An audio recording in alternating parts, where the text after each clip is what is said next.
Olá, eu sou o Ibram. E eu sou o Si. Nós estamos aqui muito emocionados porque é a última vez que a gente vai dizer essa frase. Estamos aqui para comentar todas as flores. Depois da vinheta. Ah, não tem vinheta. Você tem que fazer vinheta? Não vou não. Finalmente foram disponibilizados os últimos episódios da supernovela Todas as Flores. A novela toda gravada para ser exibida no Globoplay. E nós estamos aqui para comentar não só os últimos capítulos, mas um balanço de toda a trajetória dos personagens e dessa novela que dividiu opiniões, não foi? Eu acho que eu vou ser um pouco contra a maioria dos comentários, das críticas que eu tenho visto aí pelo YouTube afora. Eu gostei da novela. Eu acho que a Globo está criando uma marca de novelas próprias, né, para o Globoplay. Acho que a proposta funcionou, ela tem um ritmo gostoso, acelerado de série, né? Então as coisas não ficam muito para depois, as coisas são mais ágeis. Deve ser um trabalho grande também para os roteiristas terem conteúdo para a novela estar sempre nesse ápice, né? Tem sempre coisas muito interessantes acontecendo. Eu particularmente gostei da novela. Tem seus furos, teve seus problemas, como toda novela. Alguns artifícios necessários para que a novela ande, né? O famoso precisamos voar da Glória Pérez, né? Quer dizer, alguma coisa a gente realmente tem que engolir, porque sabemos que é uma obra de ficção.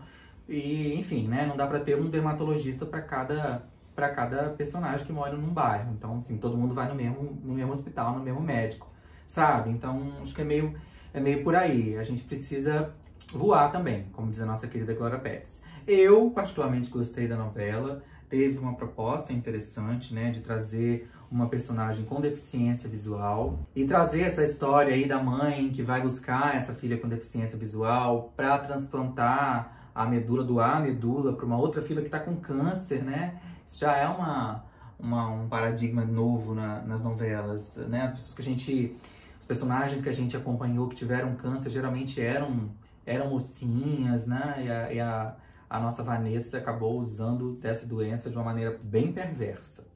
E você, o que você achou? Antes de eu dizer o que eu achei, eu vou trocar de cadeira porque minha coluna não tá aguentando esse negócio aqui sem o raio do apoio nas costas. Bom, eu gostei bastante da novela. No início eu tava achando ela muito esquisita. Quando ele me convidou pra assistir e eu vi o primeiro episódio, eu pensei, gente, não tem condição de eu gostar de um negócio desse. Durante a apresentação do trailer, antes da novela começar, eu já tava assim com o pé atrás em relação a essa obra, porque eu tava achando tudo muito absurdo. O trailer só mostrava vilões e eu ficava pensando, essa novela vai querer vir pra chocar, não vai ter uma história interessante, vai ser só gente fazendo maldade, não vou querer ver esse negócio. Aí numa bela tarde de sábado, esse garoto me chama pra ver a novela, aí eu assisto os primeiros 5 episódios e achei assim, legal, acho que eu vou continuar. E aí quando vieram os outros 5 episódios, eu já estava completamente preso nessa trama e nunca mais consegui sair. E a gente fez um canal no YouTube pra comentar tudo. A novela entregou vilãs maravilhosas que eu estava sentindo muita falta. Antes da gente começar a gravar esse vídeo aqui, meus queridos, eu estava comentando com ele que a última vilã que eu assisti na teledramaturgia brasileira que me agradou foi a Josiane, em A Dona do Pedaço. E eu amo esse tipo de vilã que faz qualquer coisa por dinheiro, ou então para alcançar seu objetivo, como foi a Flora, minha favorita, a Mariana Ximenes em Passione, a Josiane em A Dona do Pedaço. Ele é cadelinha do Valci. Isso mesmo. A Dona Nenê em Outro Lado do Paraíso, com aquela tesoura dela que saia matando todo mundo só para conseguir conquistar as terras lá da outra bicha. Então, tipo assim, eu gosto desse tipo de vilã que faz qualquer coisa para alcançar o que ela quer. E em Todas as Flores me entregou isso com a bela, maravilhosa, perfeita Vanessa. Uma novela boa é feita de bons personagens. Ah! E bons personagens precisam ter um arco dramático, uma trajetória bem construída na novela. E a gente quer analisar um pouquinho disso aqui, dos nossos principais personagens e núcleos de Todas as Flores. Vamos com a gente? Depois não tem vinheta, gente. Eu me confundo sempre. Começando pela nossa querida Zoé, interpretada pela Regina Casé, do Esquenta! No início eu tava achando ela muito absurda, porque ela chegou lá na casa da Maíra com aquele óculos preto, totalmente metida, matando o pai da Maíra. Eu fiquei, que é isso? Como é que a personagem já chega no início da novela matando assim o outro? Um ser humano que é totalmente importante aí pra bonita da protagonista. Eu gosto que o personagem ele faça uma coisa brutal dessa mais pra frente. Não chegue fazendo isso assim, porque isso só confirmava o que eu achava que a novela traria por conta do trailer, que é vilão fazendo um monte de malvadeza assim, aleatória, sem explicação, só pra conseguir lacrar, só pra ser fascinante, assim, sabe? O que não era o que eu queria, o que não é o que eu busco numa novela. Meus queridos vilões, se vocês vão fazer alguma coisa ruim, tem que ter uma explicação plausível, entendeu? Não pode chegar do nada, assim, metendo um negócio aqui na cara do travesseiro, na cara do outro coleguinha. Não pode, gente, é coisa feia. O que você busca na novela, então? Eu busco muito a Josiane, muito Valci Carrasco. Só que depois a personagem, ela foi se mostrando totalmente diferente. Com o passar do primeiro episódio, eu fui pensando o seguinte: Regina Casé não tá entregando o que ela deveria. Por quê? A personagem é toda chique, toda superior, não sei o quê. E ela tá muito atrapalhada, gente. Não tá dando certo isso aqui. Mas aí eu fui percebendo que essa era a proposta da personagem mesmo. Ser totalmente atrapalhada, um pouquinho cafona. E eu acho que super combinou, porque saiu desse estereótipo de vilãzona que tem que ser aqui, ó. Diferente da Glória Pires, que tava lá toda elegantona em Babilônia. E nunca descia do salto, entendeu? Não estou disposta. A Zoé, ao longo da novela, foi mostrando outras camadas também. Ela é uma mãe amorosa, apesar de todos os problemas que ela foi apresentando. Mas ainda assim dava pra ver, gente, que ela gostava da Maíra. E apesar dela ter vendido o neto dela, eu ainda sinto que ela ama. Eu acho que a escalação da Regina Casé para esse papel foi realmente um grande acerto. Eu acho que com a experiência que ela tem em comédia, ela trouxe aí um frescor para essa Zoé, uma maldade, uma vilania, mas com graça, com comédia, criando vários memes, revisitando outros. Foi muito legal, assim, ela trazia coisas... Eu fico olhando algumas cenas e fico achando que algumas coisas foram colocadas por ela ali como caco nas cenas, né? Tipo, chamar o Rafael de coxinha, de sapatênis. Ou então, revisitando lá a história que ela contou no Que História é Essa, Porchat, né? Quando ela fala lá na cadeia, ó, vocês não se metem comigo não. Que senão eu acabo com vocês com uma patada só. Fazendo essa referência ao programa. Ou mesmo, né, uma referência ao Amor de Mãe, né? Que Amor de Mãe é uma coisa que eu conheço. Então, várias coisinhas... a gente vê que se não foram cacos da Regina Casé, só foram possíveis serem colocados no texto, né, ainda que pelo roteirista, pelo autor, porque tínhamos ali uma boa atriz de comédia, né, uma boa comediante. Acho que a Zoé é mesmo a dona dessa novela, conseguiu entregar. Eu particularmente comprei o sentimento dela pela Maíra, o amor dela pela Maíra, o amor dela pela Vanessa, apesar de viverem as turras, pelos netos, o amor dela pelo gostoso dela, que era o Humberto, e também o ódio, também quando ela colocou a banca, virou a dona da fundação. Já que ele puxou ali um ponto da comicidade, não podíamos esquecer da maravilhosa Vanessa, interpretada pela Letícia Colin, que entregou cenas maravilhosas pra gente, do início da novela até o final. Ela é uma vilã que eu gostei bastante. A Letícia Colin conseguia trazer diferentes maneiras de entregar o texto pra gente, que eu achava fenomenal. Grande atriz, maravilhosa, tem um carro passando na rua, infeliz. Falando um pouco agora da Maíra, a nossa heroína da novela, eu gostei muito do desenvolvimento dela durante essa trama, porque ela começou como uma personagem boazinha, que não via malícia nas pessoas, e aí ela foi migrando no decorrer da história, né? Até ela quase se tornar uma das vilãs dessa história mesmo. Ela tava usando o mal pra tentar fazer o bem. A Maíra foi muito bem defendida pela Sophie Charlotte, e eu gostei muito da proposta de trazer uma protagonista com deficiência visual e mostrar a independência dela, que ela podia fazer de tudo, né? E ela realmente fazia de tudo, era muito apta a fazer muitas coisas. Eu acho que isso é interessante de se ver. O problema é quando a Maíra faz aquela cirurgia que dramaticamente não agregou muito ao texto. Os personagens não se deram conta de que ela tinha passado a enxergar com baixa visão. E aí entra no modo Nina vingativa e quer fazer uma vingança pra acabar com a Zoé, provar sua inocência. Mas só que, no afã de provar sua inocência, ela acaba cometendo uma série de crimes, né? Que é traficando a criança e confessando isso também, né, pra polícia, que é fugindo da cadeia. Enfim, a Maíra flertou aí com essa vilania que ele comenta, mas ela mostrou ser uma grande trapalhona. E até no final, né, da personagem, onde ela tinha a oportunidade de mostrar o seu lado ruim, eu achei bonito até que ela falou, não, eu não sou como vocês, eu vou buscar alguma coisa para limpar os ferimentos de vocês. Eu achei bonita, é uma ideia meio poliana, talvez um pouco utópica, mas mostrando que vale a pena ser do bem, né? Só que não, porque na cena seguinte, a Vanessa e a Zoé mandam ela pra cadeia.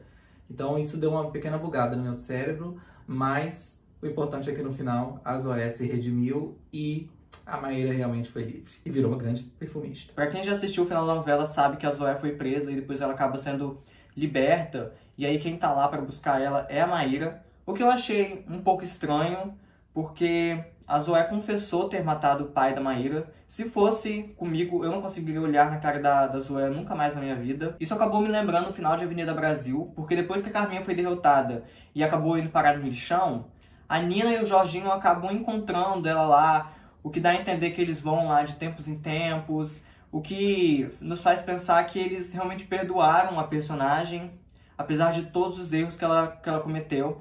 E foi isso que aconteceu em Todas as Flores também, apesar de todas as malvadezas que a Zoé fez com a Maíra, ela acaba, de certa forma, perdoando a Zoé. Quem não perdoou, aparentemente, foi o Rafael, né? Mas o que a Maíra dá a entender é que, com o tempo, talvez as coisas acabem se acertando e quem sabe o Rafael não aceite a Zoé na casa dele novamente. Será? O sapatênis? A saga do Rafael, pelo menos na primeira parte, parecia bem morna. Se a Maíra não se prestava a esse papel de ser a mocinha sonsa da novela, isso ficava totalmente a cargo do Rafael, que era super passado para trás por qualquer pessoa. Mas o povo tanto reclamou que na segunda leva o Rafael era praticamente um MacGyver, manuseando armas e andando de helicóptero, resgatando pessoas, entrando na fazenda, né, na famosa fazenda, e desmantelando, que eles desmantelaram todo o esquema da fazenda, né? Virou aí um justiceiro, né? Enfim, então o personagem Rafael deu uma acordada aí nesse final da trama. Graças a Deus, porque o homem pastel. Coxinha, no caso. Nesse ponto aí do romance, né? Do nosso casal protagonista, Maíra e Rafael, a gente ficou se perguntando por que raios a Maíra não contou pro Rafael mais cedo que ele era o pai do Rivaldinho. Porque ela não pediu ajuda dele, se ele é aí um dono de Rhodes, Humberto Carrão aí, maravilhoso. Por que a Maíra não contou pra ele, não pediu ajuda, preferiu ficar ali maltratando o rapaz toda vez que ele ia lá, né? Eu também enjoei de ver o Rafael indo lá, tomando patada de Maíra e falava, tem uma coisa errada aqui, eu vou descobrir. Enfim, pra no final, o reencontro deles... Isso é uma coisa que não deu muito pra engolir, né? O que foi aquela roda gigante? O que foi aquilo? O cara na frente da Maíra o tempo inteiro, porque a roda gigante foi, voltou, não sei o quê. E ela não vendo que o garoto tava ali? O que aconteceu? Gente, não dá pra entender. A gente até reparou, assim, que a Maíra com baixa visão, né? A Maíra pós-cirurgia, ela conseguia andar assim, caminhar livre pelos espaços, mas na roda gigante ali, ela foi levantar a cabeça e fazer assim, ela descobriu que o Rafael estava ali na frente dela. A Maíra já descobriu, antes da cirurgia, onde estava uma arma escondida só pelo ouvido. Então não deu pra engolir essa história, não. Deu pra engolir essa história? Complicated. Não engolimos essa história. Em relação ao Pablo, nosso querido Caio Castro, conhecido como o Coque Samurai, pela nossa querida Zoé, a gente comentou muitas vezes aqui que ele era o protagonista moral da novela, porque ele fazia pela trama e pela Maíra muito mais do que o Rafael. Eu vou ficar doido com isso. Então ele se arriscava, ele ficava na mira dos bandidos, e era um personagem com camadas, ele tinha ali uma certa ganância, então era gostoso de ver. Um personagem sem defeitos é muito chato de você ver, né? Por isso que as mocinhas de novela são tão criticadas. Mas o Pablo não era assim. O Pablo era um personagem muito interessante do núcleo principal da novela, mas eu acho que ele teve um final de personagem secundário, né? Ele foge com dinheiro, tudo bem, até aí, né? A ganância falou mais alto, nem todo personagem precisa se redimir no final da novela, mas ele teve um final ali meio meio cômico, né? Um final que deu... Se a novela se despediu do Humberto com tanta delicadeza, né? Com tanta honra, eu não acho que foi da mesma forma com o Caio Castro, né? Teve ali uma cena meio de comédia, com umas moças ali, massagistas tântricas, ao que parece, roubando o dinheiro que ele roubou ali da Zoé. Então, acho que poderia ter sido um final mais digno, mesmo que ele não tivesse se redimido, né? Durante toda a novela ele foi um anti-herói, né? O que eu achava bem interessante. Uma hora ele tava bom, mas de repente ele tava fazendo coisas ruins. Diferente do Humberto, né? A gente não sabia se o Humberto tava bom, se o Humberto tava mal. De repente, uma hora o Humberto tava fazendo a coisa certa, tava sendo humilhado ali pelo Rafael, a gente sentia a pena dele. De repente o Humberto já tava fazendo coisas ruins novamente, a gente não sabia se torcer pelo Humberto ou não. Mas o Caio Castro, né? O Pablo, diferentemente do Humberto, a gente ainda torcia por ele, porque ele tentava fazer a coisa certa de uma maneira errada. Ele era o nosso anti-herói. Acho que ele não merecia o final que ele teve. Poderia ter recebido coisa melhor. Aliás, ele poderia ter recebido coisa melhor como Amor de Mãe, que é outra novela. Mas no caso, a mãe dele, a Judite, a nossa querida Mariana Nunes, que passou a novela inteira falando o quê? Tem dedo da Zoé nisso. E não dava nenhum apoio pro filho, né? Um dos personagens desses chapados que a gente comentou aqui seria a Judite, né? É aquela régua moral, é aquela pessoa que vai dizer: não, você não vai se meter com gente perigosa assim, né? Não, você não vai ter coragem de traficar criança. Onde você vai parar com esse plano? Meu Deus, quanto ódio no coração. Tem que ter esse personagem para levantar a bola para alguém cortar, né? Alguém diz pra Maíra Vingativa dizer: não, a Zoé eu vou destruir com a vida dela, porque ela acabou com a minha vida, roubou meu filho, o Rivaldinho. Então a personagem ficou com essa missão ingrata. E por isso passou a novela toda sendo uma grande de uma chata. O outro personagem central dessa novela é a nossa Fundação. A Fundação. A Fazenda. A Colheita Feliz. Exatamente. A novela lidava aí, né, com uma fazenda, com um esquema que a gente foi descobrindo aos poucos, que traficava pessoas e depois inseminava as meninas, fazia com que vendia os bebês delas depois que os bebês nascessem para casais gringos. Traficava órgãos também. E isso, traficava órgãos, explorava as pessoas ali para trabalhar, enfim, né? Foi escalando ali, tinha sempre uma trilha muito pesada, que nos lembrava muito de Handmaid's Tale. O cenário também, a fotografia. Sim, tinha até uma tia Lídia lá, né? Uhum. Mas, na minha opinião, não sei se você concorda, o dilema da Fundação foi resolvido muito rápido, assim, né? Sem uma boa justificativa. Como eu falei, o Rafael entrou lá de revólver e rendeu todo mundo junto com o Diego, né?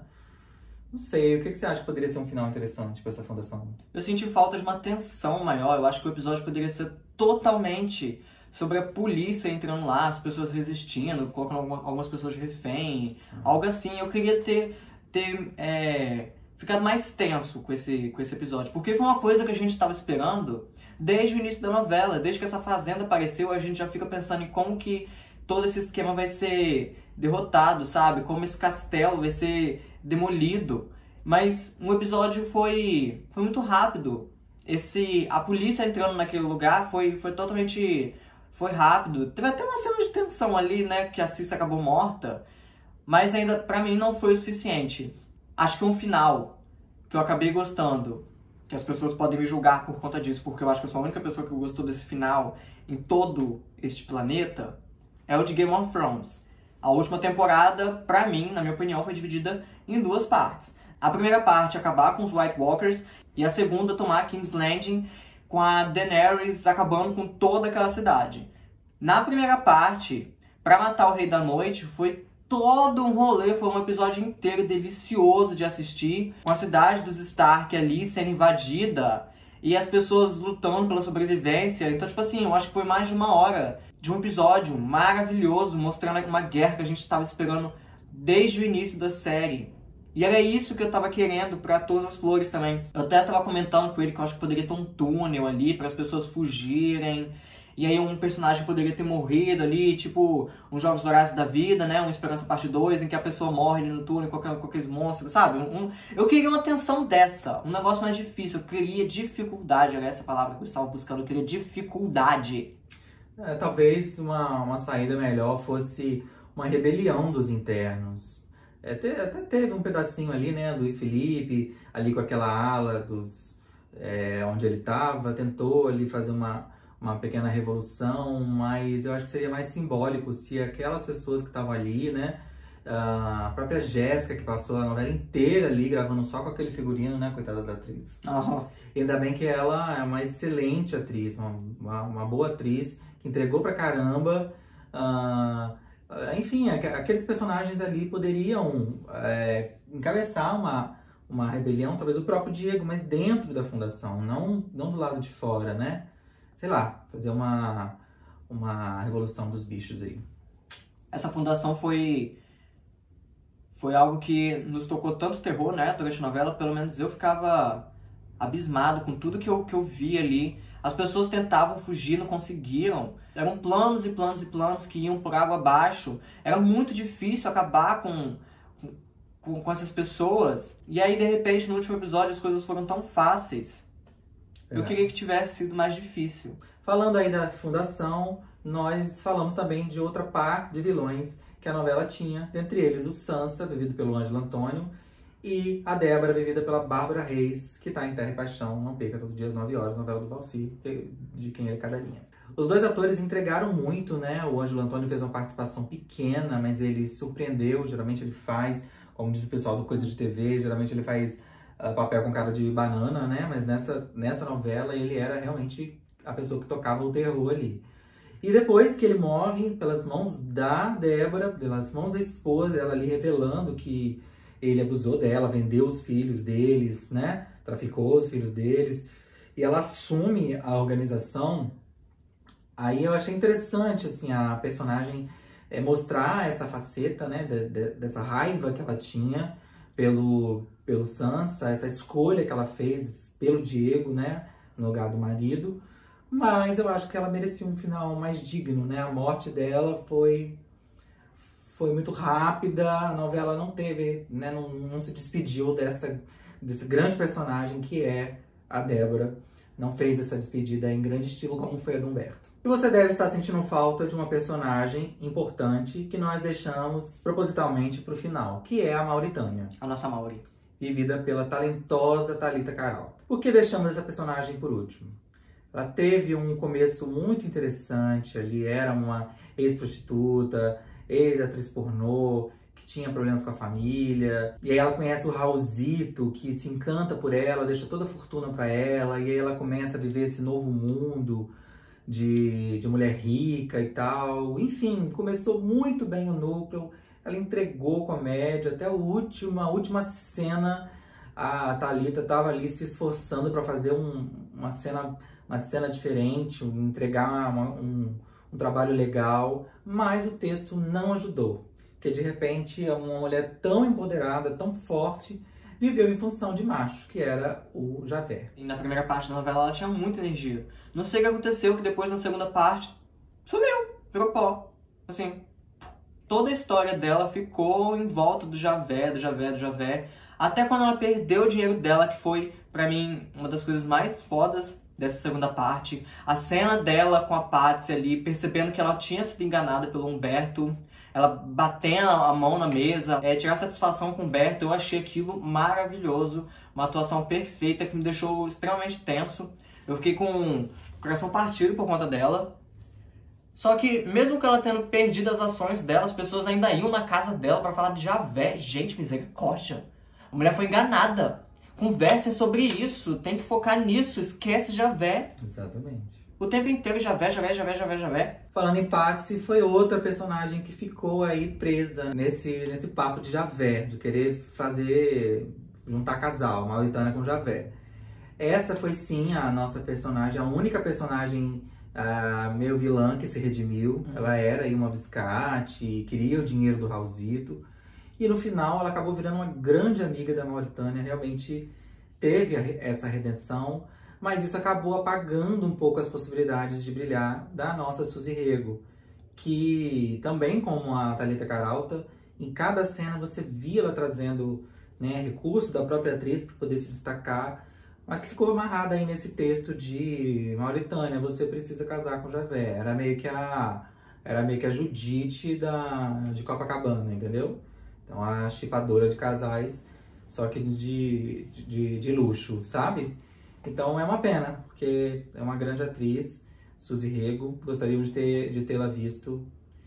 Gostaríamos de ter visto a personagem caminhar, né, uma própria história. E a Patsy realmente foi a única personagem a conseguir se curar dessa ganância. Inclusive eu achei bem interessante isso que a novela trouxe, sobre o corrompimento do ser humano por conta dessa ambição de dinheiro, porque todo mundo ali tá lutando pelo dinheiro, matando seus amores por conta de dinheiro. No final da novela a gente viu o dinheiro da Rhodes passando de mão em mão, foi pro Humberto, aí depois foi pra Zoé, pro Galo, e aí passou pra Vanessa, e por fim acabou ficando com o Pablo, e aí de repente ficou com as massagistas.